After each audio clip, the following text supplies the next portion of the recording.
तो हम लोग data preparation, data pre processing के बारे में पढ़ रहे थे, जिसमें हम लोगों ने डेटा की क्लीनिंग देखी थी, आउटलायर डिटेक्शन देखा था। डेटा की क्लीनिंग में how to handle missing values, और हम लोगों ने इम्बैलेंस डेटा सेट को कैसे हैंडल करना है, ये सब सारी चीज़ें देखी थी। ठीक है। तो बेसिकली जो डेटा प्री प्रोसेसिंग है, जैसा कि हम लोगों ने देखा था, तीन पोर्शन में डिवाइडेड है। एक तो data cleaning, data transformation and data reduction. तो डेटा क्लीनिंग ऑलमोस्ट हम लोगों ने देख लिया है, सारी चीज़ें देख ली हैं, ड्रॉपिंग, ऑब्जर्वेशन, वेरिएबल और भी बहुत सारी चीज़ें। मिसिंग वैल्यू को कैसे हैंडल करते हैं, रिग्रेशन के थ्रू, केएनएन के थ्रू, इम्प्यूटेशन जो करते हैं, वो सारी चीज़ें हम लोगों ने देखी हैं। जो नेक्स्ट हमारा टॉपिक है वो है डेटा ट्रांसफॉर्मेशन। डेटा ट्रांसफॉर्मेशन में अगेन काफ़ी सारी चीज़ें आती हैं, यहाँ पर तीन ही चीज़ें लिस्ट हैं, और भी काफ़ी चीज़ें डेटा ट्रांसफॉर्मेशन में। बेसिकली इसके अंदर लेबल इन कोडिंग होता है, जिसमें कैटेगरिकल डेटा को हम लोग हैंडल करते हैं। फीचर की स्केलिंग या नॉर्मलाइजेशन हम लोग करते हैं। एट्रीब्यूट का सिलेक्शन यानी फीचर का सिलेक्शन करते हैं, कुछ काइंड ऑफ फीचर इंजीनियरिंग। फिर लास्ट में हमारे पास जो टॉपिक है डेटा प्री प्रोसेसिंग में, डेटा रिडक्शन, या इसको डायमेंशन रिडक्शन भी बोलते हैं। ठीक है, इसको हम लोग देखेंगे। तो क्लीनिंग में हम लोगों ने काफ़ी सारी चीज़ें देखी, missing value, outlier, dropping duplicate values. Duplicate value को भी हम लोगों ने देखा। आई मीन देखिए, रो वाइज डुप्लीकेशन चलेगा, डेटा में डुप्लीकेशन, सिंगल रोज अगर डुप्लीकेट होंगी तो आई मीन एग्जैक्टली कोई एक टपल या एक पर्टिकुलर रो अगर टोटली रेप्लिकेट करती है तो उस चीज़ को हम लोग रिमूव कर सकते हैं। बट हाँ, कुछ फीचर आई मीन एक रो में कुछ फीचर मैच कर रहे हैं, कुछ नहीं कर रहे हैं, तो उस केस में उसको डुप्लीकेशन नहीं बोलेंगे। ठीक है। तो अभी और भी काफ़ी सारी चीज़ें हम लोग को देखनी है इसमें, है ना। बट जो आज का हमारा टॉपिक है वो है डेटा ट्रांसफॉर्मेशन। ठीक है। डेटा ट्रांसफॉर्मेशन में बेसिकली हम लोग पढ़ने वाले हैं डेटा स्केलिंग, इसकी डेटा को कैसे हम लोग ट्रांसफॉर्म करेंगे नॉर्मल डेटा में, आई मीन नॉर्मल डिस्ट्रीब्यूशन में। रैंक ट्रांसफॉर्मेशन कैसे करेंगे, आई मीन फीचर से फीचर कैसे हम लोग आई मीन रीजनरेट करेंगे। ठीक है, टाइम सीरीज डेटा को कैसे हैंडल करेंगे, ये सब सारी चीज़ें। ठीक है। तो एक एक करके हम लोग सारी चीज़ें देखते हैं, समझते हैं आखिर क्या है डेटा ट्रांसफॉर्मेशन, इसकी ज़रूरत क्यों पड़ती है, कब करना चाहिए, कब नहीं करना चाहिए, ये सब सारी चीज़ें देखेंगे। ठीक है। तो आज का टॉपिक है हमारा डेटा ट्रांसफॉर्मेशन। डेटा ट्रांसफॉर्मेशन की अगर हम बात करते हैं तो डेटा ट्रांसफॉर्मेशन के अंदर काफ़ी सारी चीज़ें आती हैं। जैसे इसके अंदर आपको डेटा एक्सट्रैक्शन भी आता है, आप डेटा को कैसे एक्सट्रैक्ट कर रहे हैं, डेटा को लोड कैसे कर रहे हैं और ट्रांसफॉर्म कैसे कर रहे हैं, तीन चीज़ें मेजर हैं इसमें। ठीक है। तो एक्चुअल में जब आप लोग रियल टाइम में डेटा को गैदर करते हैं तो वो अनस्ट्रक्चर्ड वे में होता है। ठीक है, डेटा जो होता है आपका वो अनस्ट्रक्चर्ड वे में होता है। और जो आप मशीन लर्निंग को ट्रांसफ़र करते हो ट्रेनिंग के लिए, वो जो डेटा होता है वो न्यूमेरिक फॉर्म में होता है, स्ट्रक्चर वे में होता है डेटा। ठीक है, तो आप डायरेक्टली रियल टाइम से कैप्चर किए हुए डेटा को मशीन लर्निंग मॉडल में सेंड नहीं कर सकते। ठीक है, आपको पहले प्री प्रोसेस करना पड़ेगा। प्री प्रोसेस में बहुत सारी चीज़ें हैं, जैसे हम लोगों ने देखा डेटा क्लीनिंग वगैरह देखा। ठीक है। और आगे हम लोग डेटा डायमेंशन रिडक्शन देखेंगे, और जो एक बीच का पोर्शन है वो डेटा ट्रांसफॉर्मेशन, वो चीज़ हम लोग करेंगे। ठीक है। तो जो हम लोग डेटा कैप्चर कर रहे हैं रियल टाइम सिस्टम से, जो डेटा कैप्चर कर रहे हैं उसको हमें प्री प्रोसेस करना पड़ेगा। मे बी हो सकता है वो अनस्ट्रक्चर्ड हो, तो अनस्ट्रक्चर्ड होगा तो उसको हम लोगों को स्ट्रक्चर्ड बनाना पड़ेगा। ठीक है। और भी बहुत सारी चीज़ें हमें करनी पड़ेंगी, जैसे एक एग्जांपल लेते हैं। सपोज़ कोई एक पर्टिकुलर स्ट्रक्चर करने के बाद सपोज़ कोई एक फीचर है जो कि ऑब्जेक्ट टाइप का है, आई मीन स्ट्रिंग टाइप का है। तो स्ट्रिंग टाइप के डेटा को हम डायरेक्टली सेंड नहीं कर सकते हैं, इसमें मशीन लर्निंग मॉडल में डायरेक्टली सेंड नहीं कर सकते। ठीक है। तो उस स्ट्रिंग टाइप के डेटा को आपको चेंज करना पड़ेगा। जैसे सपोज जेंडर है, जेंडर नाम का कोई एक फीचर है।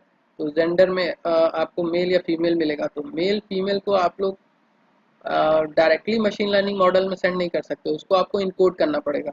आप ये कर सकते हो, मेल को 0 कर दो, फीमेल को 1 कर दो, न्यूमेरिक में कन्वर्ट करना ही पड़ेगा। उसके पहले आप लोग बेसिकली डेटा को सेंड नहीं कर पाओगे। सेंड करोगे बट मशीन लर्निंग मॉडल नहीं काम करेगा उस पर, क्योंकि जो कुछ भी होगा मॉडल के अंदर वो न्यूमेरिकल अर्थमेटिक ऑपरेशन वगैरह होगा, ठीक है, या किसी भी तरह कोई ट्रांसफॉर्मेशन होगा, ठीक। और न्यूमेरिक डेटा पे ही हम ये सारी चीज़ें कर सकते हैं, स्ट्रिंग पे नहीं कर सकते हैं, है ना। इवन कुछ डेटा टाइप आपको डेट टाइम के मिलेंगे, तो डेट टाइम के डेटा टाइप को भी आप डायरेक्टली मशीन लर्निंग मॉडल में नहीं सेंड कर सकते हो, क्योंकि वो कॉम्बिनेशन होगा डेट का, मंथ का, ईयर का, आवर्स का, मिनट का, सेकंड का, वो कॉम्बिनेशन होगा। तो डायरेक्टली टाइम सीरीज डेटा को भी आप लोग इस डेटा सेट को टाइम सीरीज डेटा सेट बोलते हैं, ठीक है। टाइम सीरीज डेटा सेट को भी आप लोग डायरेक्टली मशीन लर्निंग मॉडल में सेंड नहीं कर सकते हैं, ठीक है। तो टाइम सीरीज डेटा को भी आपको हैंडल करना पड़ेगा।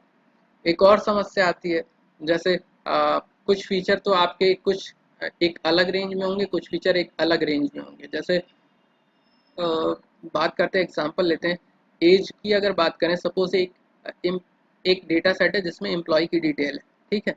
उस एम्प्लॉय की डिटेल में एम्प्लॉय का एक फीचर एज भी है, ठीक है, और एक सैलरी भी है, ठीक है। तो एज जो है वो लाई करती है 0 to 100 के बीच में, है ना। लेकिन जो आपका जो क्या कहते हैं सैलरी है, वो मे बी वो 10,000 से करोड़ में जा सकती है, ठीक है। तो उस केस में जब आप लोग इन दो फीचर को लेके प्लॉटिंग करोगे, तो प्लॉटिंग में एक फीचर तो होगा 0 to 10 की रेंज में, दूसरा फीचर होगा आई मीन 0 to करोड़ की रेंज में होगा। तो इस तरीके के डेटा सेट पे जो डिस्टेंस बेस्ड लर्निंग एल्गोरिदम्स हैं वो अच्छे काम नहीं करेंगे, वो ठीक से काम नहीं करेंगे, ठीक है। बेसिकली एक जो हायर वैल्यू वाला डोमिनेटेड होता चला जाएगा, जैसे जो क्या कहते हैं, जो सैलरी वाला फीचर वो डोमिनेटेड हो सकता है, मे बी डाउनग्रेड भी हो सकता है, डोमिनेटेड, दोनों में से कुछ भी हो सकता है, ठीक है। तो कोशिश ये करी जाती है कि जितने भी फीचर हैं, हम सिर्फ सैलरी या एज की बात नहीं कर रहे हैं, जितने भी फीचर हैं उनको हम लोग एक सेम यूनिट में ला के रखते हैं, ठीक है, सेम यूनिट में। मतलब अभी तो सैलरी जैसे क्या कहते हैं, जैसे अगर कोई कोई सपोज एक एक फीचर सपोज 0 to 100 के बीच में है, तो और दूसरा 0 to 1000 के बीच में है या करोड़ के बीच में है, तो उसको हम लोग सेम स्केल पे करेंगे। जैसे हम लोग प्लॉटिंग करते हैं ना, अ, एक ग्राफ प्लॉट हम लोग करते हैं ना, वो जो एक ग्रीन कलर की शीट आती थी उसमें प्लॉटिंग करते थे, तो उसमें एक स्केल मान के हम लोग प्लॉटिंग करते हैं। जैसे जो सिविल इंजीनियर होते हैं वो क्या करते हैं, पूरे किसी पर्टिकुलर एरिया को पहले वो स्केल करते हैं। जैसे 1000 किलोमीटर है, तो हम लोग स्केल मान लेते हैं कि 1 किलोमीटर इक्वल्स टू 1 डॉट, ठीक है, 1 किलोमीटर इक्वल्स टू 1 डॉट। तो इस तरीके से स्केलिंग करके तब हम प्लॉटिंग करते हैं, तब हमें चीज़ें आसान हो जाती, चीज़ें करना आसान हो जाती है, ठीक है। तो जाहिर सी बात है, अगर हम लोग के लिए स्केल करने के बाद चीज़ें आसान हो रही, अब वो 1000 किलोमीटर कहाँ प्लॉट करेंगे, इतनी लंबी सीट कहाँ से लाएंगे, नहीं कर सकते, तो स्केल करते हैं। तो वही सेम चीज़ हम लोग को यहाँ पर भी करनी पड़ती, ताकि मशीन लर्निंग मॉडल के लिए चीज़ें आसान हो जाए, ठीक है। तो आपको स्केलिंग भी करनी पड़ेगी, ठीक है। क्या करना पड़ेगा, इसके जितने भी फीचर होंगे उनको एक सेम स्केल में ला के रखना पड़ेगा या नॉर्मलाइज करना पड़ेगा, ठीक है। इवन नॉर्मलाइजेशन की भी ज़रूरत पड़ती है कभी कभी। जैसे ये तो स्केलिंग हुआ जिसकी बात अभी हम लोगों ने की, ये इसको बोलते हैं स्केलिंग, कि सब जितने भी फीचर हैं सबको एक सिंगल यूनिट में ला के हम लोग स्केल कर दें, ठीक है। नेक्स्ट है हमारा नॉर्मलाइजेशन। कभी कभी नॉर्मलाइजेशन की ज़रूरत पड़ती है। जैसे सपोज आपका डेटा सेट है, कुछ इमेज का डेटा सेट है, उसमें कुछ पिक्सल्स वैल्यू है, ठीक है। तो पिक्सल वैल्यू सपोज किसी पर्टिकुलर प्रॉब्लम की वजह से पिक्सल वैल्यू 0 to 255 से अबव या लो चली गई, ठीक है। तो उस केस में आपका डेटा करप्ट हो जाएगा, तो इस केस में आपको डेटा को नॉर्मलाइज भी करना पड़ेगा। और अ, एक चीज़ और बता दें, जब आप लोग मशीन लर्निंग या डीप लर्निंग पढ़ेंगे, तो जब वेट मैट्रिक्स के साथ मल्टीप्लिकेशन किया जाता है, तो कभी कभी क्या होता है, जो डेटा सेट होता है, क्योंकि हम लोग मल्टीप्लिकेशन कर रहे हैं, तो वो एक्सपोनेंशियली बढ़ता रहता है, बार बार बढ़ता रहता है काफ़ी तेज़ी से, ठीक है। तो क्योंकि हम लोग ऑलरेडी स्केलिंग किए इसलिए कि चीज़ें आसान हो जाए, अब जब हम लोग मॉडल के अंदर चीज़ें बढ़ रही हैं तो उस केस में क्या होगा कि वैल्यू बढ़ती चली जाएगी, कभी कभी घटती भी है बढ़ती भी, दोनों चीज़ें होती हैं। तो उस केस में वहाँ पर मॉडल के अंदर भी नॉर्मलाइजेशन करना पड़ता है कि वैल्यू इससे ज़्यादा ना जाए, नॉर्मलाइज करना पड़ता है चीज़ों को, ठीक है, कि इस पर्टिकुलर रेंज के अंदर हमारे मॉडल की वैल्यू, वेट की वैल्यू इस पर्टिकुलर रेंज के अंदर रहे। उसी तरीके से हमें डेटा सेट में भी नॉर्मलाइजेशन करना पड़ता है कि इस पर्टिकुलर वैल्यू से ज़्यादा डेटा सेट में वैल्यू ना हो, या इस पर्टिकुलर फीचर में डेटा सेट में इससे ज़्यादा वैल्यू ना हो, ठीक है। तो इस तरीके से काफ़ी सारे ऑपरेशन हमें परफॉर्म करने पड़ते हैं, ठीक है। और इसके जैसे कुछ एग्जांपल, जैसे selecting only certain column to load, जैसे डेटा ट्रांसफॉर्मेशन की बात करें तो इसमें हम लोग फीचर सिलेक्शन भी कर सकते हैं, इसको बोलते हैं फीचर सिलेक्शन। मतलब हो सकता है कि कुछ कॉलम हमारे काम के हों, कुछ काम के ना हो, इरेलीवेंट फीचर्स हों, ठीक है। सपोज आपने कोई एक डेटा सेट कैप्चर किया, डेटा कैप्चर किया, उसमें 10 फीचर थे, हो सकता है 2 फीचर किसी काम के ना हो तो उसको आप लोग हटा सकते हैं, ठीक है। फीचर सिलेक्शन इसको बोलते हैं, ठीक। तो नेक्स्ट है इनरिचिंग, मतलब जैसे आपके पास डेटा सेट में किसी पर्टिकुलर एम्प्लॉय का नेम है, ठीक है। तो नेम में फर्स्ट नेम भी आता है, मिडिल नेम भी आता है, लास्ट नेम भी आता है। आप उस फीचर को 3 पार्ट में तोड़ सकते हो, ठीक है। डायमेंशन अपने डेटा सेट की बढ़ा सकते हो कि हमने क्या किया, पहले फर्स्ट नेम ले लिया, मिडिल नेम ले लिया और लास्ट नेम ले लिया। तो इस तरीके से भी आप लोग क्या कर सकते हो, डेटा की रिचनेस को बढ़ा सकते हो। जैसे कहीं कहीं एनालिसिस करना हो गया कि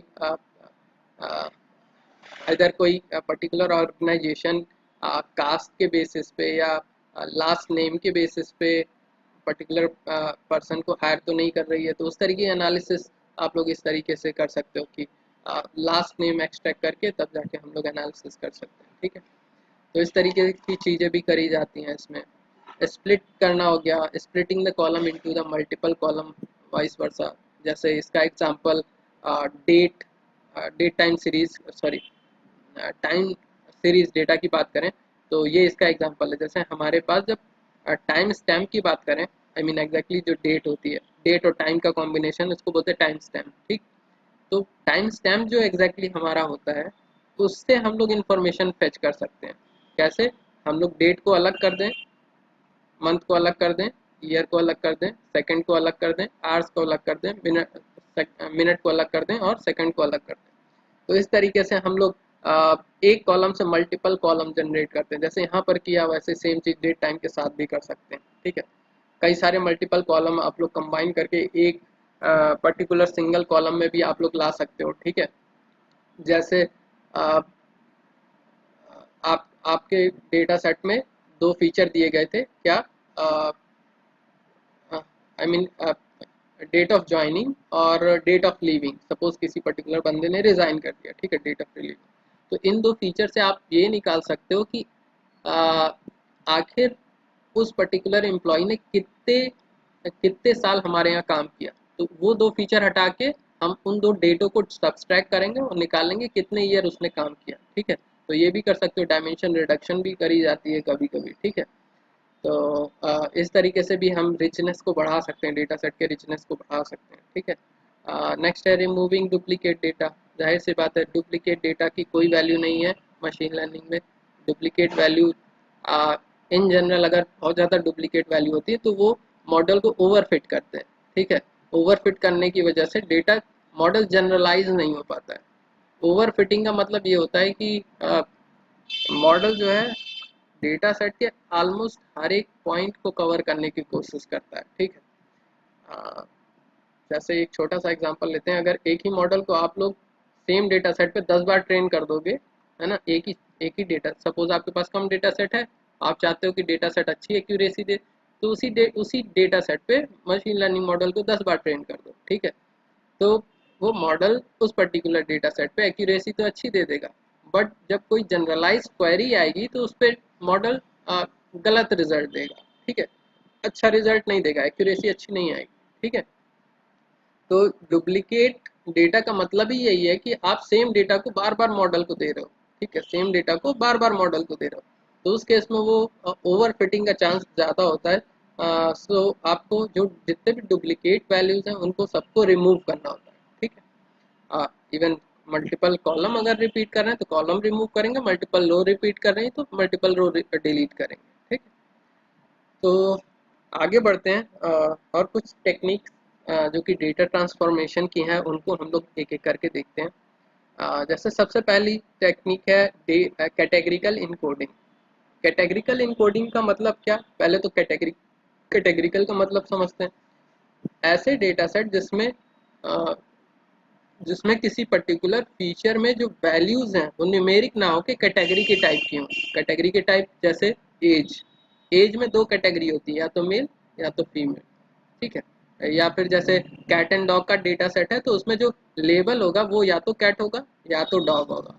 ठीक है, तो इस तरीके से क्या होता है वहां पर कैटेगरीज होती हैं, मतलब कोई कंटिन्यूअस वैल्यू नहीं होती। कंटिन्यूअस वैल्यू मतलब 0 to 1 या 0 to इन्फिनाइट के बीच में कोई भी वैल्यू हो सकती है। इसको कंटिन्यूअस वैल्यू बोलते हैं। ठीक है, जैसे 0.1 0.2 0.001 0.002 कुछ भी हो सकती है।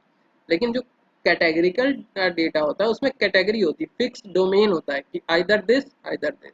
ठीक है, आइदर मेल आइदर फीमेल। ठीक है, आइदर डॉग आइदर कैट। ठीक, इस तरीके से फिक्स कैटेगरी होती है। ठीक है, तो जितने कैटेगरिकल डेटा सेट हैं उनको हमें न्यूमेरिक में कन्वर्ट करना पड़ेगा। हम डायरेक्टली जो है कैटेगरिकल डेटा सेट को सेंड नहीं कर सकते किसमें, मशीन लर्निंग मॉडल। एक एग्जांपल और कैटेगरिकल का, जैसे मंथ है। मंथ की एक फिक्स कैटेगरी है कि जैन टू दिसंबर, इसके अलावा और कोई मंथ नहीं हो सकता है ना, समझ रहे हो। तो इस तरीके से जो है फिक्स कैटेगरी के जो डेटा सेट होते हैं, आई मीन फीचर होते हैं, उनको हम लोगों को न्यूमेरिक फॉर्म में कन्वर्ट करना होता है। तो न्यूमेरिक फॉर्म में कन्वर्ट करने के भी कई सारे एल्गोरिदम अवेलेबल हैं कैटेगरिकल इनकोडिंग में। ठीक है, तो एक एक करके हम लोग क्या करेंगे, कैटेगरिकल इनकोडिंग मेथड को पढ़ेंगे। ठीक है, और इस मतलब इसकी जो टेक्निक है, एल्गोरिदम है, जितने एल्गोरिदम है उनको हम लोग देखेंगे। ठीक है, तो इसका एग्जांपल हम लोग जैसे देख लेते हैं, जैसे सिटी का नाम अगर ले लें तो ये भी क्या हुआ, कैटेगरिकल हुआ। ठीक है, फाइनेंस, जैसे वर्किंग डिपार्टमेंट की अगर बात करें, finance, human resource, IT, production, ये भी कैटेगरिकल फॉर्म में हो गया। ठीक है, अब इसमें भी दो चीज़ें होती हैं। कैटेगरिकल जो डेटा होता है वो दो टाइप का होता है, एक होता है ऑर्डिनल और एक होता है नॉमिनल। ऑर्डिनल और नॉमिनल। ठीक,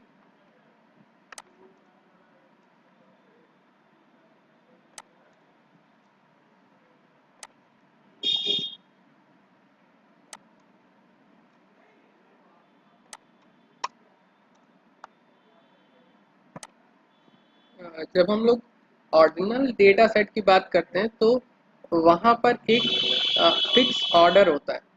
हर एक कैटेगरी का एक फिक्स ऑर्डर होगा। जैसे इनमें से, हाँ, ये वाला फीचर अगर हम देखें, ठीक है, डिग्री का फीचर देखें तो यहाँ पर जितने भी कैटेगरीज हैं इनका एक ऑर्डर फिक्स होता है कि पहले हाई स्कूल करेगा, फिर उसके बाद में भी डिप्लोमा कर सकता है। ठीक है, या ट्वेल्थ करेगा। ठीक है, फिर उसके बाद बैचलर डिग्री, फिर मास्टर, फिर पीएचडी। तो यहाँ पर एक ऑर्डर फिक्स है, ऐसा नहीं हो सकता पीएचडी पहले करेगा फिर हाई स्कूल करेगा फिर डिप्लोमा, ऐसा नहीं हो सकता है ना। तो ऐसे डेटा सेट जिसमें एक पर्टिकुलर ऑर्डर होता है हर एक कैटेगरी का, मतलब जितनी भी कैटेगरी अवेलेबल है उनका एक पर्टिकुलर ऑर्डर है, उसको बोलते हैं ऑर्डिनल डेटा। और ऐसे फीचर जिसमें कोई ऑर्डर मेंटेन करने का कोई मतलब नहीं होता, मतलब ऑर्डर कोई मायने नहीं रखता है। ठीक है, किसी भी ऑर्डर में कैटेगरी आ सकती है, तो उस डेटा को बोलते हैं नॉमिनल डेटा सेट। ठीक है, तो जब ऑर्डिनल डेटा होता है हमारा तो वहाँ पर हमें प्रिजर्व करनी होती है ऑर्डर को इवन, मतलब जो कैटेगरिकल डेटा है उसको इनकोड करते समय न्यूमेरिक डेटा में हमें ऑर्डर मेंटेन करना पड़ता है। ठीक, इसी तरीके से जो नॉमिनल नॉमिनल में कुछ नहीं सोचना है, आप डायरेक्टली इनकोड कर दो। ठीक है, वैसे इन जनरल ऐसा बहुत ही रेयर केस में होता है कि ऑर्डिनल डेटा आपको मिलेगा। ठीक है, ऑर्डिनल डेटा को भी, खैर अच्छा आगे बात करते हैं, इस बारे में आगे बात करते हैं। ठीक है, तो अब जो डेटा रिपीट हुआ है, कोई नहीं। अब बात करते हैं हम लोग कि कौन कौन से कैटेगरिकल इनकोडिंग टेक्निक्स हैं। ठीक है, उनकी बात करते हैं हम लोग।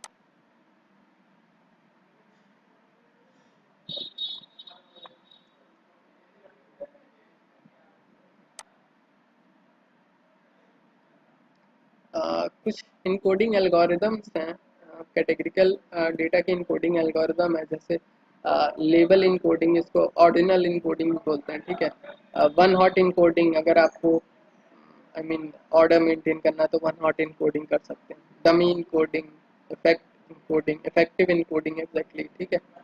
Binary encoding, base and hash encoding, ठीक है। तो ये कुछ इनकोडिंग एल्गोरिदम्स हैं जो कि कैटेगरिकल डेटा टाइप के लिए हैं। इनको हम लोग एक करके देखेंगे। तो इनको हैंडल करने के लिए सबसे पहले हम लोग एक लाइब्रेरी इंस्टॉल कर ले रहे हैं। क्या? कैटेगरी इनकोडर्स, ठीक है। कैटेगरी इनकोडर एक लाइब्रेरी है जिसमें काफ़ी सारे इनकोडिंग एल्गोरिदम्स हैं, है ना। हम लोग सारे तो नहीं पढ़ेंगे, बट कुछ मेन एल्गोरिदम जो है उनको हम लोग देखेंगे, ठीक है। तो इसको हम लोग इंस्टॉल कर लेते हैं। सिंपली आपको pip install category underscore encoders type करना है और ये इंस्टॉल हो जाएगा। क्योंकि हम लोग पाइथन सेल पाइथन इंटरप्रेटर में इंस्टॉल कर रहे हैं, तो यहाँ पर एक्सक्लेमेटरी हम लोग लगाएंगे, ठीक है। ऑलरेडी ये इंस्टॉल है, ठीक है। अब आते हैं हम लोग लेबल इनकोडिंग और ऑर्डिनल इनकोडिंग, ठीक है। बेसिकली ये किस तरीके से काम करता है देखते हैं। सपोज हमारे पास एक डेटा सेट है जिसमें एक कॉलम है डिग्री नाम का, कुछ इस तरीके से डेटा सेट है, ठीक। अब इस डेटा सेट में हर एक कैटेगरी को हमें क्या करना है, न्यूमेरिक में कन्वर्ट करना है।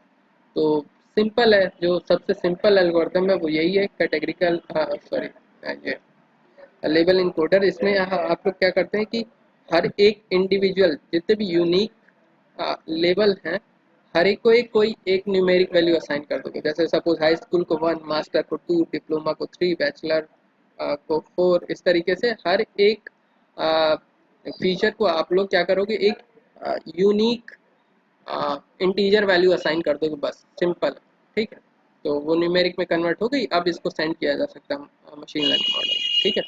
तो सबसे पहले हम लोग क्या कर रहे हैं, इंपोर्ट कर रहे हैं कैटेगरी इनकोडर्स को इंपोर्ट कर रहे हैं एज अ सीई, और पेंडास को इंपोर्ट कर रहे हैं एज अ पीडी।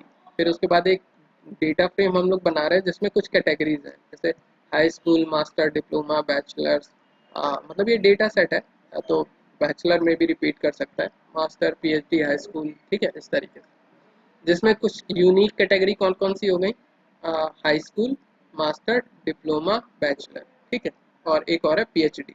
बस ये यूनिक कैटेगरीज हो गई। अब इनको हमें क्या करना है,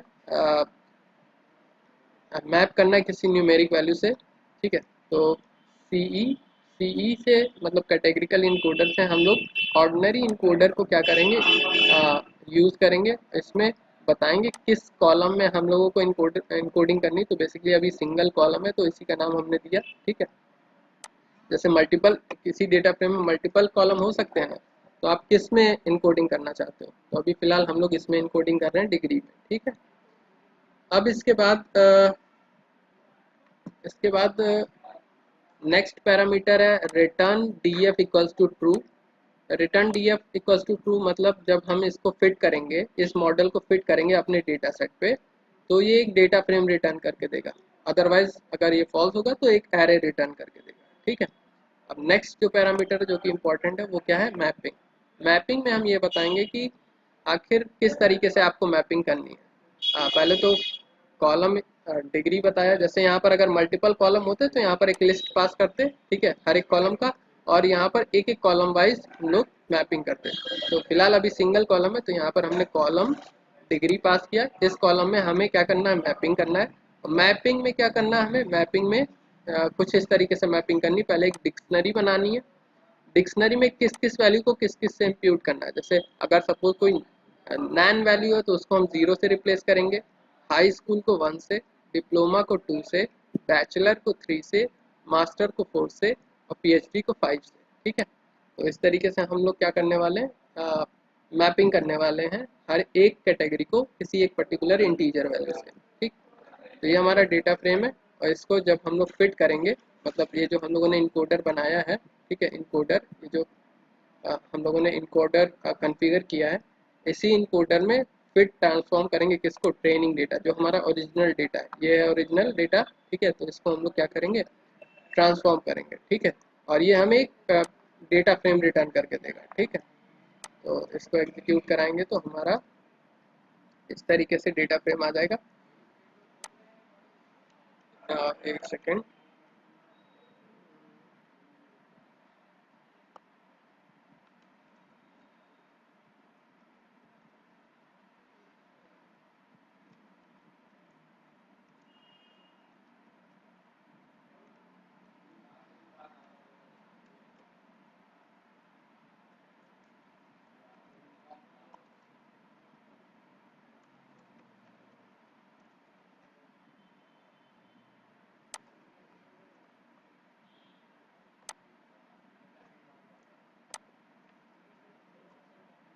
तो यहाँ पर आप लोग देख सकते हैं, जैसे जहाँ जहाँ हाई स्कूल होगा वहाँ वहाँ वन हो गया होगा, ठीक है।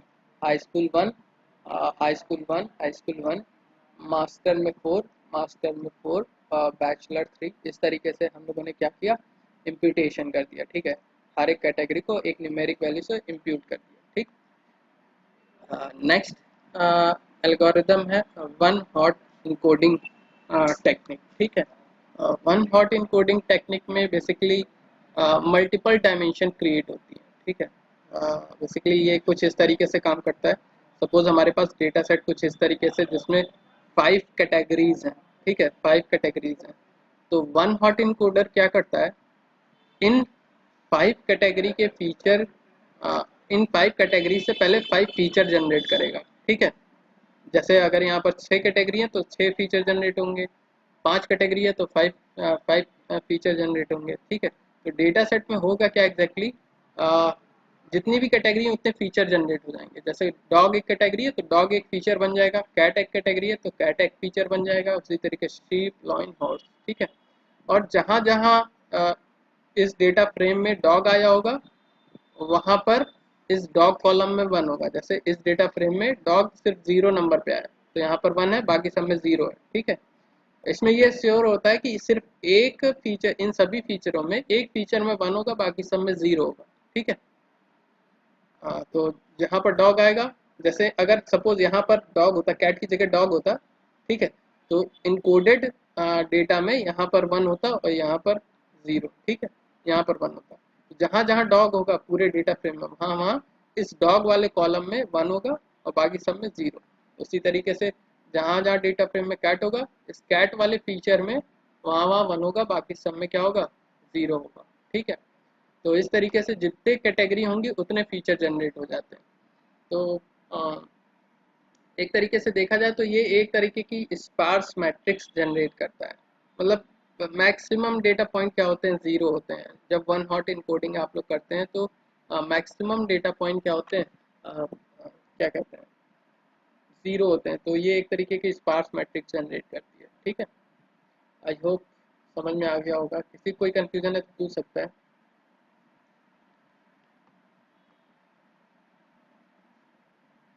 ओके, तो नहीं है सर। ओके आगे बढ़ते हैं फिर, ठीक है। सर हाँ सर ऋषभ की तबीयत ठीक नहीं है तो उसने हाँ, क्लास लीव किया उसके लिए। मैंने वो देखा, मैंने मैसेज उसने देखा। बोला। ठीक है ठीक है, कोई इशू नहीं है। वीडियो हम रिकॉर्ड करके डाल देंगे, ओके सर। देख लेंगे, ठीक। तो यहाँ हम लोगों ने देखा वन हॉट इनकोडिंग, बट एक चीज़ यहाँ पर याद रखना है, वन हॉट इनकोडिंग में डायमेंशन बढ़ती है। जितना जो डेटा सेट होगा उसकी डायमेंशन बढ़ जाएगी, ठीक है। तो अगर बहुत ज़्यादा कैटेगरी हैं आपके इस फीचर में और उससे आप लोग उस पर आप लोग वन हॉट इनकोडिंग कर रहे हैं तो बहुत ज़्यादा फीचर जनरेट हो जाएंगे, ठीक है।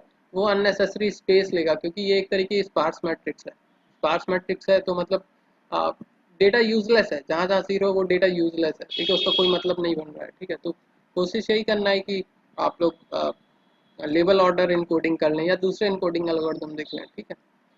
आ, ऐसा नहीं है कि इसका यूज़ नहीं होता है, इसका यूज़ भी काफ़ी जगह होता है, ठीक है। बट हाँ, बस इस चीज़ को माइंड में रखना है कि अगर बहुत ज़्यादा कैटेगरी हो गई, जैसे यहाँ पर कुछ कैटेगरीज हैं, ठीक है, बहुत ज़्यादा कैटेगरीज हो गई तो आपको थोड़ा सा ध्यान देना होगा, ठीक है।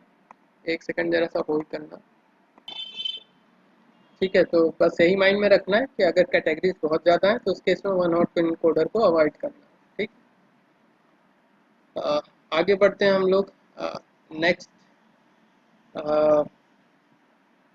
अगेन वन हॉट इनकोडर, अच्छा इसका एक्सपेरिमेंट कोडिंग इसकी देख लेते हैं। तो हमारे पास एक डेटा फ्रेम है जिसमें एक सिटी नाम का कॉलम है, मतलब एक फीचर है, सिंगल फीचर है, ठीक है। इसको हमें वन हॉट इनकोडर से इनकोड करना है, ठीक है। तो सी से हम लोग वन हॉट इनकोडर इंपोर्ट करेंगे, ठीक है। वन हॉट इनकोडर का यूज़ करेंगे, कॉन्फ़िगर करेंगे। इसमें कॉलम बताएंगे कौन सा कॉलम है, सिटी, ठीक है। Return D F equals to true, use category name equals to true. Basically अगर हम लोग यहाँ पर देखें,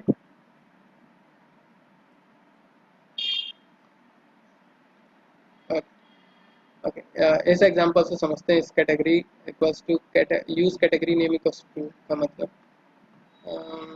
इसके आउटपुट से समझते हैं, ज़्यादा क्लियर होगा। इस एग्जांपल से नहीं, आउटपुट से समझते हैं तो ज़्यादा क्लियर होगा, ठीक है। इसका मतलब क्या है, तो पहले हम लोगों ने क्या किया, वन हॉट इनकोडर कॉन्फ़िगर किया, ठीक है। तो हमारा इनकोडर बन गया।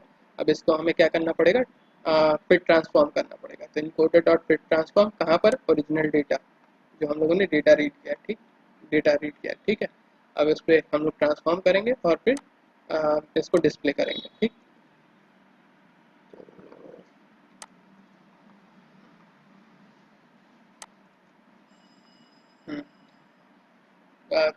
बेसिकली ये जो use cat names equals to to जो हमने किया है, वो इसके लिए किया है, जो सिटी दिल्ली आ रहा है, मतलब जो फीचर नेम थे, मतलब जो कैटेगरीज थी वो यहाँ पर लिख के आए, ठीक है। City Delhi, city Mumbai, city Hyderabad.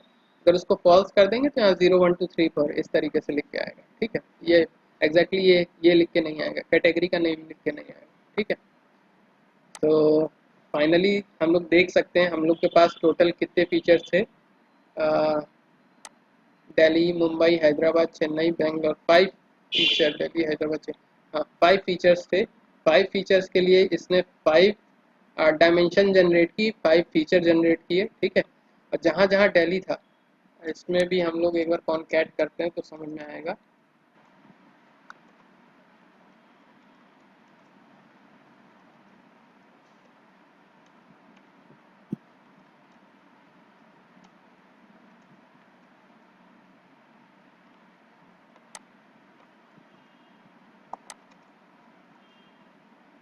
यहाँ पर आप लोग देख सकते हैं जहाँ जहाँ दिल्ली होगा वहाँ वहाँ 1 है, और बाकी हर जगह 0 है। इसी तरीके मुंबई वाले कॉलम में 1 है, बाकी हर जगह 0।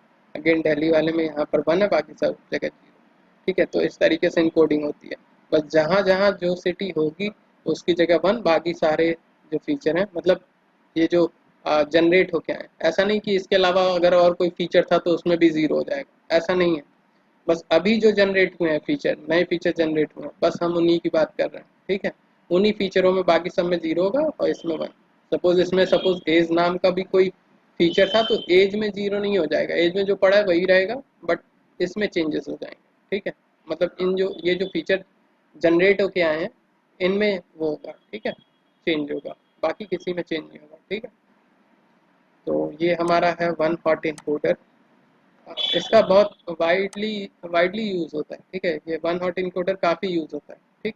इवन इंटरव्यू में भी जनरली लोग पूछते हैं how how exactly one hot encoder work, ठीक है। तो इसके बारे में थोड़ा सा पता कर लेना है, ठीक है, कैसे, मतलब इस चीज़ को थोड़ा सा मेमोराइज कर लेना है, ठीक है। नेक्स्ट, आई होप समझ में तो आ ही गया होगा, इसमें कुछ मेमोराइज करने वाला वैसा है नहीं, ठीक है। समझ में तो आ ही गया होगा, सिंपल है, कुछ भी फैंसी नहीं है, ठीक। तो आगे बढ़ते हैं। नेक्स्ट हमारा एल्गोरिदम है डमी इनकोडिंग, ठीक है। डमी इनकोडिंग भी कुछ I mean one hot encoder की तरह ही होता है, ठीक है, एग्जैक्टली उसी तरीके से होता है, बट लिटिल बिट इम्प्रूवमेंट है इसमें वन हॉट इनकोडर से। वन हॉट इनकोडर क्या करता है कि सपोज तीन तीन फीचर्स थे तो 3 कॉलम जनरेट करेगा, एक में 1 होगा, 0 0। ये इसको भूल जाओ, बस यहाँ पर सोच लो कि अगर 3 कैटेगरीज हैं तो इन 3 कैटेगरी के लिए 3 कॉलम होगा, 1 2 3, 3 कॉलम जनरेट होगा, ठीक है। और जहाँ जहाँ ए होगा वहाँ पर ए में 1 हो जाएगा, जिसमें जहाँ जहाँ बी होगा वहाँ पर बी में 1 हो जाएगा, जहाँ जहाँ सी होगा वहाँ सी में 1 हो जाएगा, ठीक है। हाँ, तो इसका मतलब क्या है कि अगर n हमारे पास कैटेगरीज थी तो n कॉलम जनरेट हो रहे थे, ठीक है। बट डमी इनकोडिंग में क्या होता है कि n कॉलम ना जनरेट करके n-1, बस सिंपल n-1 फीचर जनरेट होते हैं, ठीक है। कैसे, जैसे जो एक लास्ट कोई किसी एक पर्टिकुलर कॉलम को आई मीन क्लास को 0 0 असाइन कर देंगे, बाकी सबको 1 1 1। ठीक है, इसका आउटपुट देखते हैं तो चीज़ें और अच्छे से समझ में आएंगी। यहाँ से थोड़ा सा इस ग्राफ ये एक्चुअली गलत है, ये इस तरीके से नहीं होना चाहिए, इसको हम हटा दे रहे हैं। अभी एक्चुअल जो आउटपुट आएगा उससे चीज़ें क्लियर होंगी। ठीक, पहले तो हम लोग एक डेटा फ्रेम बना ले रहे हैं, ठीक है, जिसमें हमारे कुछ सिटीज़ हैं। ठीक, अब इन डेटा फ्रेम से हम लोग डेटा फ्रेम में हम लोग क्या करेंगे, इनकोडिंग करेंगे। ठीक है, तो pd डॉट गेट डमीज, इसके लिए डायरेक्टली आप लोग गेट डमीज पेंडा डेटा फ्रेम से कर सकते हो। ठीक है, और मतलब इसके लिए आपको ये जो सी लाइब्रेरी है इसके अंदर भी अवेलेबल है, उसके थ्रू भी जा सकते हो। बट हाँ, पेंडा डेटा फ्रेम के अंदर ऑलरेडी इनबिल्ट फंक्शन है गेट डमीज। ठीक है, उसको यूज़ कर सकते हो। तो पहले आप लोग यहाँ पर डेटा दोगे और drop first equals to true करोगे। इसका मतलब क्या होता है अभी बताते हैं। ठीक है, फिर उसके बाद इनकोडेड डेटा जो मिलेगा उसको हम लोग डिस्प्ले कर रहे हैं। ठीक है, यहाँ कॉन्कैटिनेट कर रहे हैं ताकि ओरिजिनल डेटा भी रहे और इनकोडेड डेटा भी रहे। ठीक, तो एग्जैक्टली यहाँ पर क्या हो रहा है कि किसी एक पर्टिकुलर कैटेगरी को आप 0 0 असाइन कर रहे हो, बाकी सब में वन हॉट इनकोडिंग कर रहे हो। ये कुछ इस तरीके से। ठीक है, तो एक फीचर कम जनरेट होगा। जैसे यहाँ पर हमने लिखा drop first equals to true, तो पूरे डेटा सेट में जितनी कैटेगरीज होंगी उनको अल्फा न्यूमेरिक ऑर्डर में सॉर्ट करके जो पहली कैटेगरी मिलेगी, जैसे पहली कैटेगरी इन सब में बैंगलोर मिलेगी। ठीक है, ये जो लिखा हो drop first equals to to, तो इन सबको सॉर्ट करने के बाद जो पहली कैटेगरी मिलेगी उस पहली कैटेगरी को हम लोग 0 असाइन करेंगे। इसका मतलब ये है। ठीक है, तो इसमें जो बैंगलोर है, बैंगलोर को 0 0 0 0 असाइन करेंगे, बाकी सब में वन हॉट इनकोडिंग। ठीक है, बाकी सब में वन हॉट इनकोडिंग। जैसे जब बैंगलोर आ रहा है तो उस केस में ना सिटी चेन्नई में वन है, ना दिल्ली में वन है, ना हैदराबाद में, ना ही मुंबई में। ठीक है, बाकी दूसरे कॉलम्स की बात करें, दूसरे कैटेगरीज की बात करें तो दिल्ली में वन है, मुंबई में वन है। तो यहाँ पर एक एक्स्ट्रा फीचर जो कि जनरेट होना चाहिए था वन हॉट इनकोडिंग के अकॉर्डिंग, जो कि सिटी बैंगलोर होता है, वो यहाँ नहीं जनरेट होता। तो यहाँ पर एक डायमेंशन कम हो जाती है, सिंपल है। ठीक है, डमी इनकोडिंग में एक फीचर कम हो जाता है, बस ये एडवांटेज है, बाकी कोई चेंजेस नहीं है इसमें और वन हॉट इनकोडिंग में।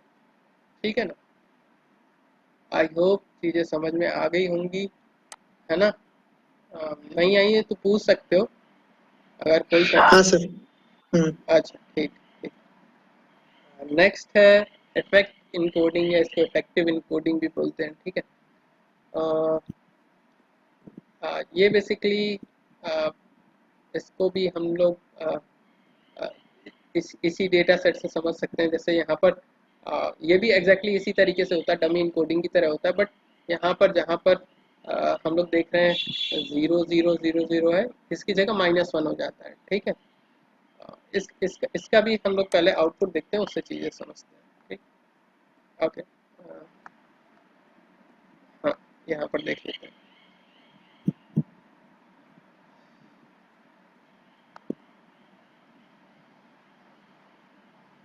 ठीक है, यहाँ पर आप लोग देख पा रहे हैं कि चलिए थोड़ा सा हम चेंज कर दें।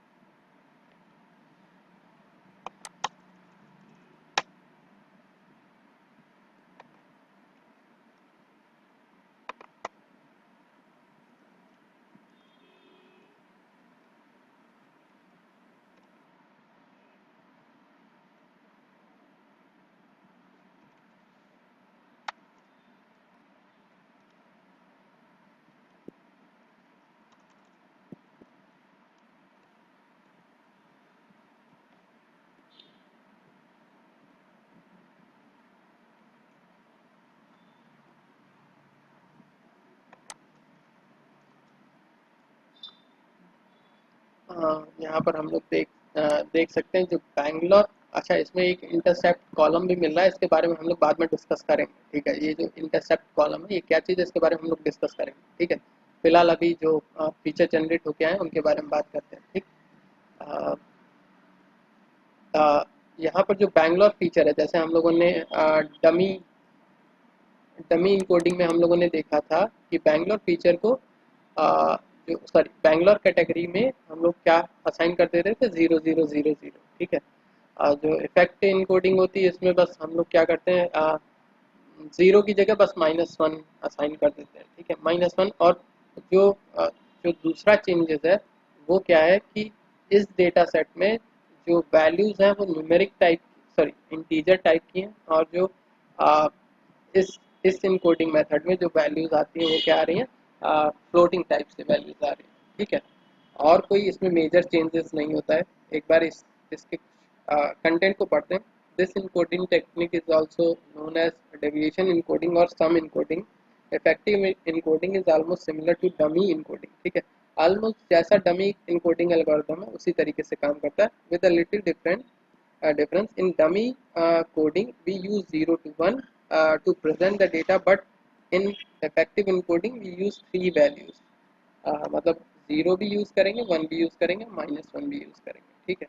तो यहाँ पर हम लोग देख पा रहे हैं तीनों चीज़ें हम लोग यूज़ कर रहे हैं, ज़ीरो भी यूज़ कर रहे हैं, वन भी यूज़ कर रहे हैं, -1 भी यूज़ कर रहे हैं, ठीक है। बट यही यही डिफरेंस है, ज़्यादा कुछ डिफरेंस नहीं है इसमें, ठीक है। The row containing only zeros in dummy encoding is encoded as -1। मतलब क्या, जो ज़ीरो से इनकोड किया गया था डमी में उसको हम लोग -1 से इनकोडिंग कर रहे हैं, ठीक है। इसके अलावा और कोई चेंजेस नहीं है, ठीक। आई होप चीज़ें समझ में आई होंगी। बेसिकली ये बस डिफरेंट डिफरेंट लोगों ने डिफरेंट डिफरेंट परसेप्शन दिए हुए हैं, ठीक है। कहीं कहीं डेटा सिंपली न्यूमेरिक टाइप से चाहिए तो न्यूमेरिक टाइप के लिए आप लोग ये यूज़ कर सकते हैं, या फिर कभी कभी ऐसा होता है डेटा स्केल होता है, zero to sorry -1 to 1 scaled होता है, तो उस केस में तब इसका यूज़ कर सकते हैं, ठीक है। तो यही इसका वो यूज़ है। बाकी इन जनरल जब आप लोग इनकोडिंग करोगे, कभी भी इंडस्ट्री में इनकोडिंग करोगे, तो बेसिकली आप लोग दो या तीन तरीके के इनकोडिंग एल्गोरिदम यूज़ करोगे। इन सब ये सब बहुत रेयर ही यूज़ होते हैं, ठीक है। पहला तो आप लोग यूज़ करोगे लेबल इनकोडर, ठीक है। One hot encoder, one hot या फिर क्या कहते हैं डमी इनकोडर, इन दोनों में से कोई एक।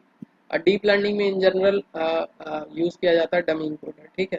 डीप लर्निंग की अगर बात करें तो मेन वही है, डमी इनकोडर या फिर आपका लेवल ऑर्डर इनकोडर, ठीक है, लेबल इनकोडर, ठीक है।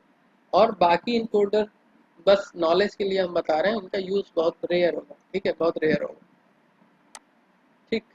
तो क्योंकि आप लोग खुद ही देख पा रहे हो कोई वैसा चेंजेस मेजर चेंजेस नहीं है जिसकी वजह से हम लोग इसको यूज़ करें, या कोई मेजर एडवांटेज नहीं है जिसकी वजह से हम इसका यूज़ करें, ठीक है। तो आ, बस इतना पता होना चाहिए कि आप इंटरव्यू में बोल सकें कि हाँ इस तरीके का भी कोई इनकोडिंग एल्गोरिथम, इवन इंटरव्यूअर भी मैं भी जानता हो ये सब इनकोडर, ठीक है, कि इफेक्टिव इनकोडर ये सब एग्जैक्टली यूज़ ही नहीं होता इंडस्ट्री में, तो मैं भी वो जानते हो। अदरवाइज इनको बस ये है कि आपको पता होना चाहिए, बाकी इनके बारे में कोई डीप रिसर्च करने की ज़रूरत नहीं, ठीक है।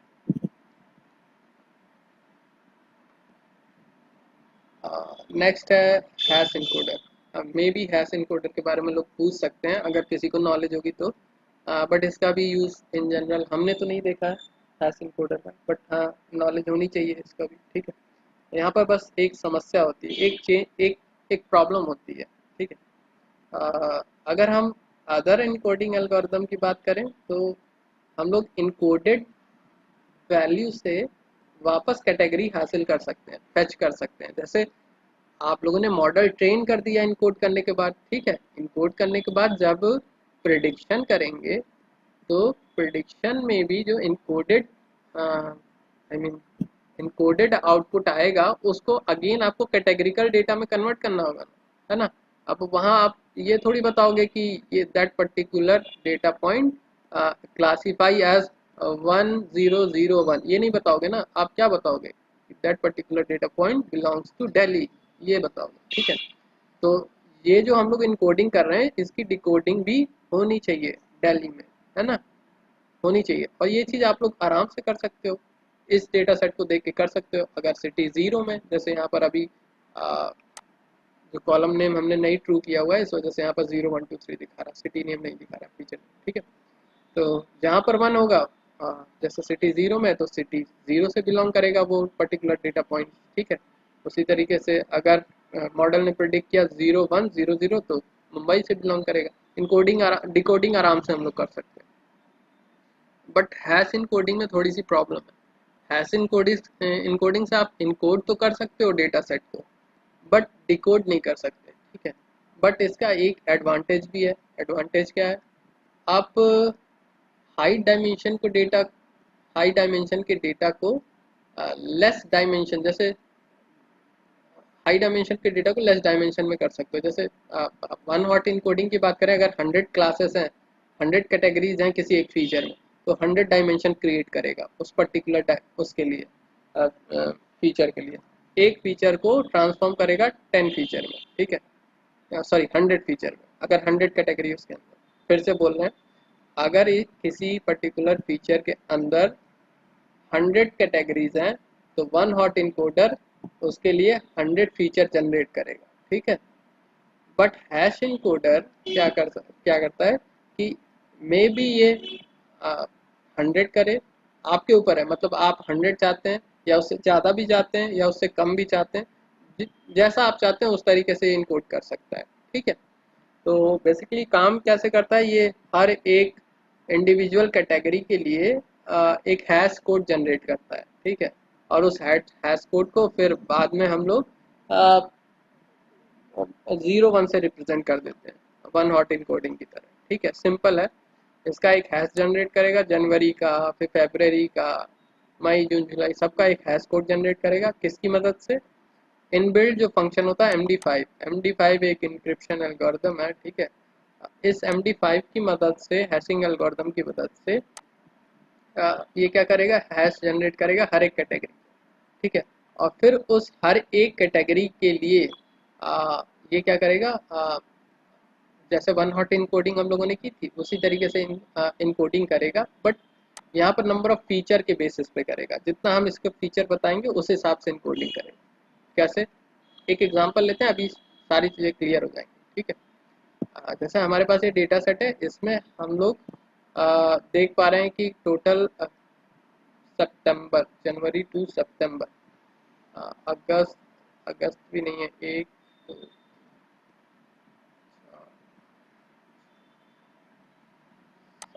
7 फीचर हैं इसमें, ठीक है। 7 फीचर हैं। अब इन 7 फीचर में हम चाहते हैं कि जो इनकोडेड फीचर हो वो 7 हो, ठीक है। तो हम यहाँ पर जब कॉन्फ़िगर करेंगे हैश इनकोडर को, कॉलम तो ये हमने बता दिया कौन सा कॉलम है, मत। अब हम चाहते हैं कि हमें इसके एवरेज में जो है 7 फीचर चाहिए, ठीक है, 7 फीचर चाहिए। तो 7 इंडिविजुअल कैटेगरी थी, तो 7 फीचर हमने कर दिया, ठीक है। तो इसका आउटपुट देखते हैं। तो इसका output very much similar to one hot encoder होगा, ठीक है। वन हॉट इनकोडर की तरह आउटपुट मिलेगा, ठीक है, जैसा कि हम लोग देख पा रहे हैं, ठीक। जैसे जनवरी में 1 है एग्जैक्टली। यहाँ पर ये ज़रूरी नहीं है कि जनवरी में, यहाँ पर जनवरी वाले कॉलम में 1 मिले, बस ये डिफरेंस है वन हॉट और इसमें, ठीक है। क्योंकि इसमें क्या होता है, एक हैश जनरेट होता है, ठीक है। तो हैश जब जनरेट हो रहा है, तो उस केस में हम कुछ नहीं कह सकते कि इसके लिए कौन सा 1 होगा, ठीक है, इसके लिए कौन सा 1 होगा, ठीक। जैसे, हाँ, हाँ, बस ये हम लोग श्योर कर सकते हैं कि अप्रैल में अगर यहाँ कॉलम 2 में 1 है, तो कॉलम 2 में जहाँ पर भी अप्रैल होगा वहाँ पर कॉलम 2 में 1 होगा, ठीक है। बट एक चीज़ यहाँ पर आप लोगों ने नोटिस की है, यहाँ पर फरवरी में भी क्या मिल रहा है, हमें 1 मिल रहा है। जन अप्रैल में भी 1 मिल रहा है, और फरवरी में भी 1 मिल रहा है, ठीक है। तो ऐसा इसलिए हो रहा है क्योंकि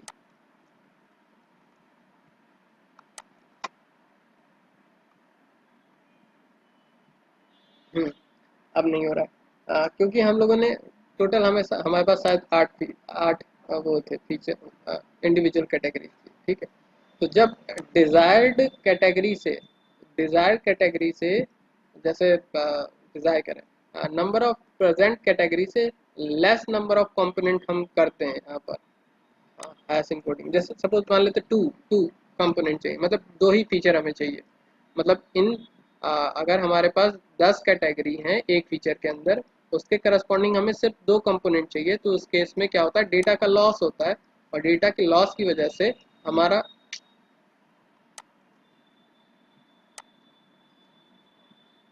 जो हमारा फाइनल इनकोडेड आउटपुट होता है उसमें क्या होता है, डेटा लॉस हो जाता है। ठीक है, कुछ इस तरीके से, जैसे जनवरी को भी 1 हो गया, मार्च को भी 1 हो गया, मतलब इसको सेम कोड अलॉट हो गया। ठीक है, तो ऐसा इन जनरल हम लोग नहीं करते हैं, बहुत रेयरली ऐसा करते हैं। जैसे ऐसा तब किया जाता है कि कुछ सपोज एक ऐसा डेटा सेट है, अ, एक एग्जांपल लेते हैं, ये कब यूज़फुल होगा, जैसे हमारे पास कुछ सेट ऑफ इमेजेस हैं, कुछ इमेजेस एनिमल से रिलेटेड है, कुछ नॉन लिविंग थिंग से रिलेटेड है। ठीक है, अब उसमें जब लेबल होगा, इमेजेस का लेबल होगा तो कुछ इस तरीके से होगा, तो सपोज लिविंग थिंग और नॉन लिविंग थिंग, सपोज मान लेते हैं दो दो चीज़ें। ठीक है, लिविंग में कुछ भी आ सकता है, एनिमल में मतलब डॉग भी आ सकता है, ह्यूमन भी आ सकता है, कुछ भी आ सकता है ना।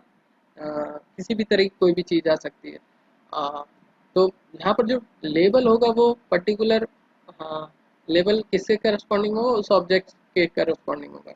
बट हमें जो इनकोडिंग करनी है वो आइदर आई मीन लिविंग और नॉन लिविंग में करनी है, तो उस केस में हमें दो फीचर में काम चल जाएगा, उस केस में हमारा दो फीचर में काम चल जाएगा। ठीक है, तो ऐसी जहाँ रिक्वायरमेंट होती है वहाँ पर हैश काम आ जाता है। ठीक है, कभी कभी ऐसा भी होता है कि जितने डिज़ायर फीचर है उससे भी कई ज़्यादा हमें फीचर चाहिए, जैसे इसका just vice versa, living non living में भी अगर सपोज मल्टीपल इमेजेस हैं तो उनके लिए अलग अलग इनकोडिंग। ठीक है, तो हम लोग 2 से 10 फीचर भी यहाँ पर जनरेट कर सकते हैं। सब मैशअप हो गया होगा, एक बार फिर से समझा रहे हैं। ठीक है, अ, सबसे पहले तो हम लोग बात करते हैं किसकी, हैश इनकोडर की। हैश इनकोडर क्या करता है, हर एक जितनी भी कैटेगरी है एक फीचर के अंदर, हर एक कैटेगरी के लिए एक हैश कोड जनरेट करेगा, किसकी मदद से, MD5 की मदद से। ठीक है, MD5 एक एल्गोरिदम है।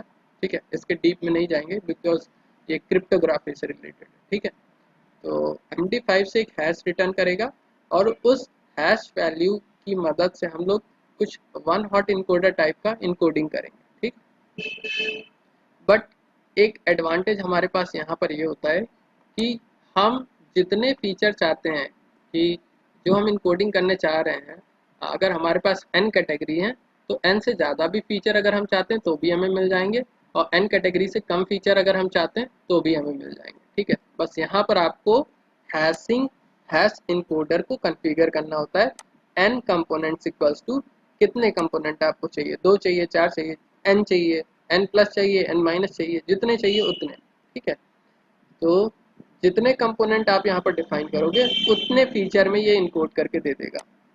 अब अगर सपोज n कैटेगरीज थी और हम n-1 या n- समथिंग में हम लोग इनकोड कर रहे हैं, तो उस केस में डेटा हमारा लॉस होगा, और अगर प्लस में कर रहे हैं तो डेटा रिडंडेंट हो सकता है। ठीक है, तो एग्जैक्टली अगर टोटल नंबर ऑफ कैटेगरी के बराबर कर रहे हैं तो उस केस में कोई दिक्कत नहीं। ठीक है, हाँ, बट हाँ एक चीज़ और यहाँ पर याद रखनी है कि यहाँ पर हम लोग इनकोड तो कर सकते हैं डेटा को, लेकिन डिकोड नहीं कर सकते।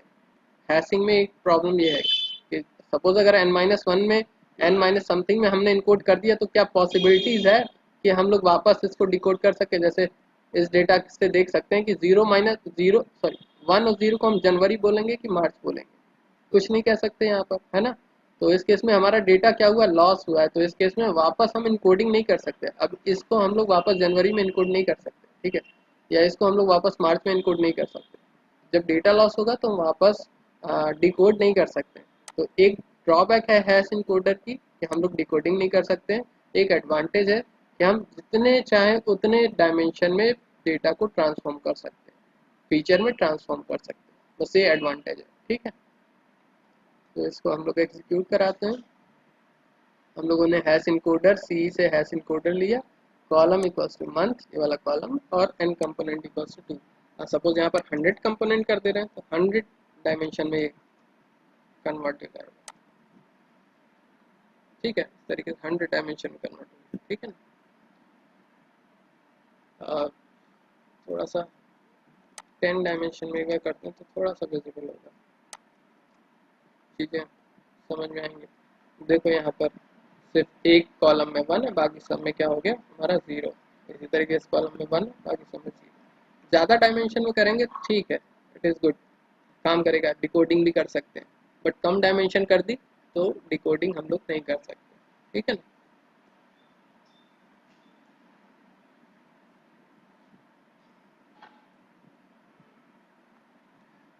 नेक्स्ट आगे बढ़ते हैं। जो हमारा फाइनल इनकोडिंग एल्गोरिदम है वो है binary encoding algorithm. Binary encoding algorithm भी कुछ I mean hash encoding algorithm की तरफ होता है, ठीक है। इसका कंटेंट एक बार पढ़ते हैं और चीज़ों को समझने की कोशिश करते हैं, ठीक है। इस कंटेंट से थोड़ा ज़्यादा क्लियर होगा, ठीक। Binary encoding is a combination of hash encoding and one hot encoding, ठीक है। मतलब किसका, हैश और वन हॉट इनकोडिंग दोनों का कॉम्बिनेशन होगा। बेसिकली हैश खुद वन हॉट इनकोडिंग के थ्रू हो रहा था। हम लोग MD5 और वन हॉट इनकोडिंग के थ्रू ही इनकोडिंग कर रहे थे हैश में, ठीक है। यहाँ पर अगेन जो बाइनरी इनकोडर है वो हमारा हैश और वन हॉट इनकोडर का कॉम्बिनेशन है, ठीक है। In this encoding scheme, the categorical feature is first converted into numerical using ordinal encoder, ठीक है। अब यहाँ पर पहले हम क्या करेंगे, जितना हमारे पास कैटेगरी है उनको कोई एक न्यूमेरिक वैल्यू असाइन कर देंगे, ठीक है। कोई एक न्यूमेरिक वैल्यू, मतलब लेवल इनकोडर से जो हम लोगों ने फर्स्ट टाइम पढ़ा था, ठीक है, फर्स्ट इनकोडर, ठीक। Then the number are transform in binary number are transform in binary. तब उसके बाद क्या होगा, हर एक नंबर को हम बाइनरी में ट्रांसफॉर्म कर देंगे, ठीक है। After that binary value is split into different column. फिर जाके उस बाइनरी वैल्यू को हम लोग डिफरेंट कॉलम में स्प्लिट कर देंगे, सिंपल है, ठीक है। तो यहाँ पर हम लोग क्या करेंगे, बेसिकली हर जितने जितने भी इंडिविजुअल कैटेगरी है सबको एक न्यूमेरिक वैल्यू असाइन कर देंगे और कोशिश करेंगे मिनिमम वैल्यू से स्टार्ट करें, जैसे 0 1 2 3 4 इस तरीके से हर एक कैटेगरी को एक वैल्यू हमने असाइन कर दी, ठीक है ना। अब वैल्यू असाइन करने के बाद हम लोग क्या करेंगे, जो वैल्यू असाइन की है, जैसे 0 असाइन की है उसको हम बाइनरी में कन्वर्ट करेंगे, 1 को बाइनरी में, 2 को बाइनरी में, 3 को बाइनरी में। अब बाइनरी में कन्वर्जन करने के बाद उसको हम मल्टीपल डायमेंशन में ब्रेक कर देंगे। जैसे ये हमारा डेटा सेट है, ठीक है, इसमें हम लोग इनकोडिंग करते हैं और आउटपुट से सारी चीज़ें समझते हैं, ठीक है। तो यहाँ से हम लोग देख सकते हैं कि इस पर्टिकुलर, इसको थोड़ा सा हम चेंज करेंगे।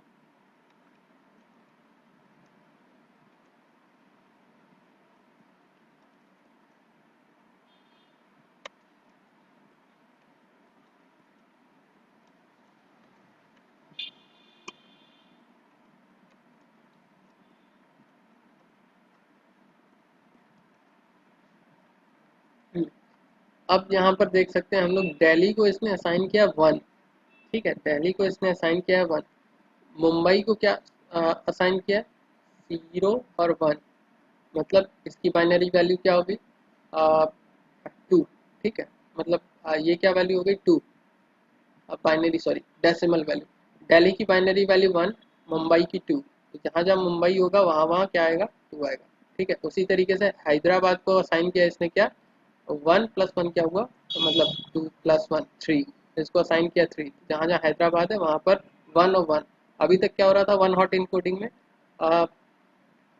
0 0 किसी एक पर्टिकुलर कॉलम में एक पर्टिकुलर फीचर में क्या हो रहा था 1 हो रहा था और बाकी सब में क्या हो रहा था 0 हो रहा था। लेकिन आ, ये जो इनकोडर है, ठीक है, बाइनरी इनकोडर है, इसका एक एडवांटेज होता है कि अगर सपोज एक एग्जांपल लेते हैं, कैसे कैसे एडवांटेज होता है, क्या एडवांटेज होता है।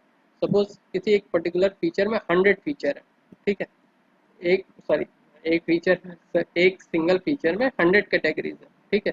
तो जब वन हॉट इनकोडिंग करेंगे तो उस केस में क्या होगा, 100 फीचर जनरेट होंगे, ठीक है। लेकिन जब बाइनरी इनकोडिंग करेंगे तो उस केस में कितने फीचर जनरेट होंगे, कोई बताए।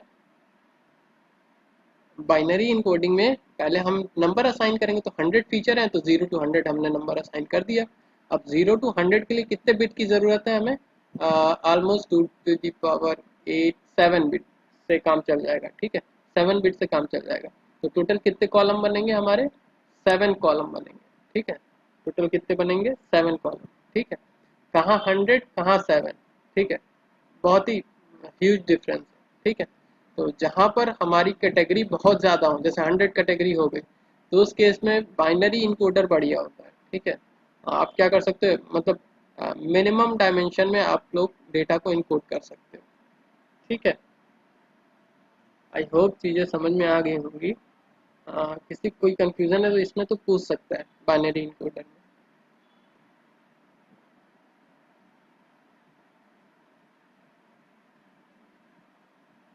हेलो।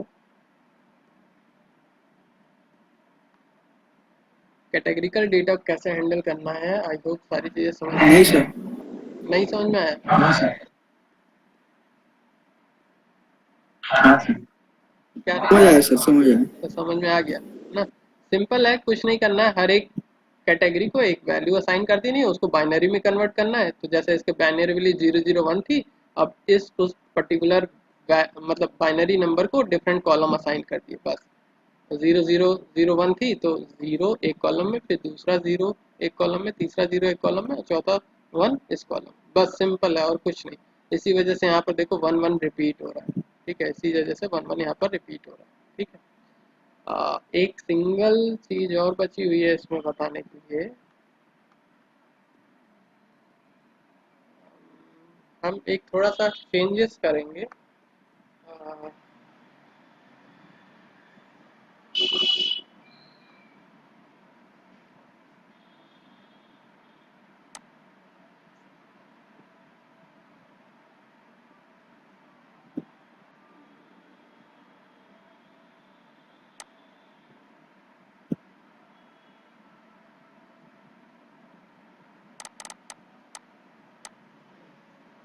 आ, यहाँ पर हमने मैपिंग की है, ठीक है। हर एक कैटेगरी को एक कैटेगरी से मैप किया है।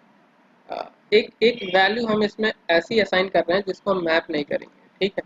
सपोज हमने असाइन कर दिया, या फिर यहाँ पर हमने डाल दिया एन पी डॉट नमपाई से नैन वैल्यू हमने डाल दी। और कोड भी कर लें हम लोग,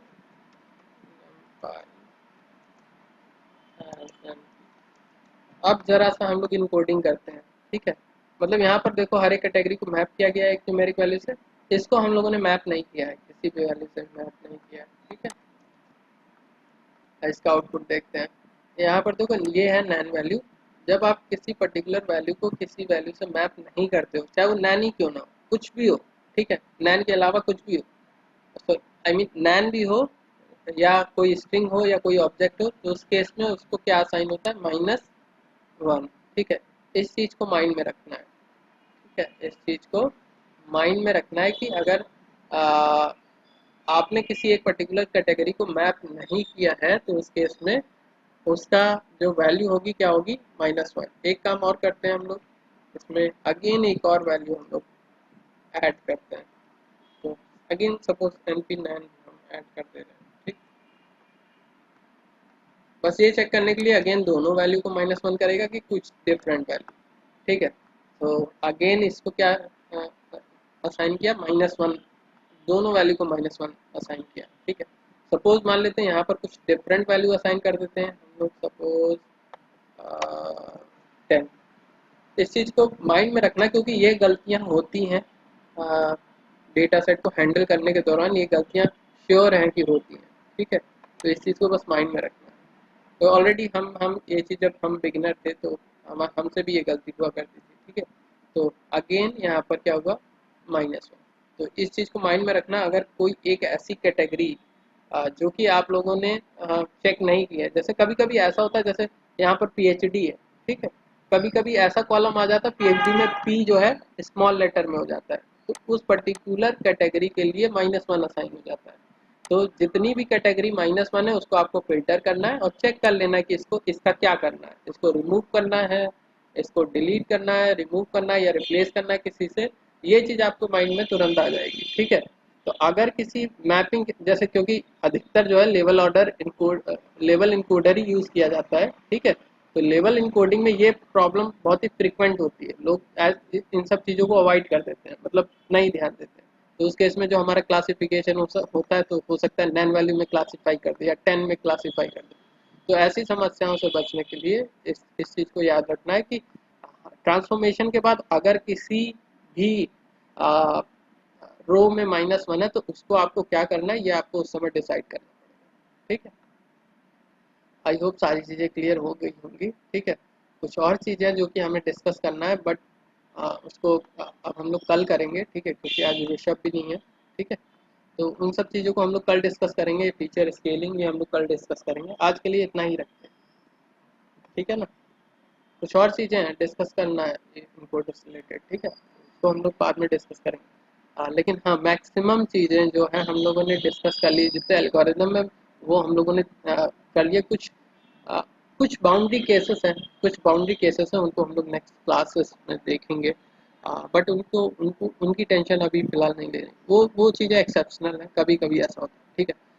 तो लगभग हम लोगों ने सारी जितने भी कैटेगरिकल इनकोडर हैं वो हम लोगों ने सारे देख लिए, कैसे इनकोडिंग करी जाती है वो भी हम लोगों ने देख लिया, ठीक है। अब नेक्स्ट टॉपिक है हमारा क्या, स्केलिंग, ठीक है, फीचर स्केलिंग ट्रांसफॉर्मेशन। इसको हम लोग कल देखेंगे। आज तब तक के लिए इतना ही रखते हैं, कल मिलते हैं। अगर किसी कोई कंफ्यूजन है तो पूछ सकते हैं।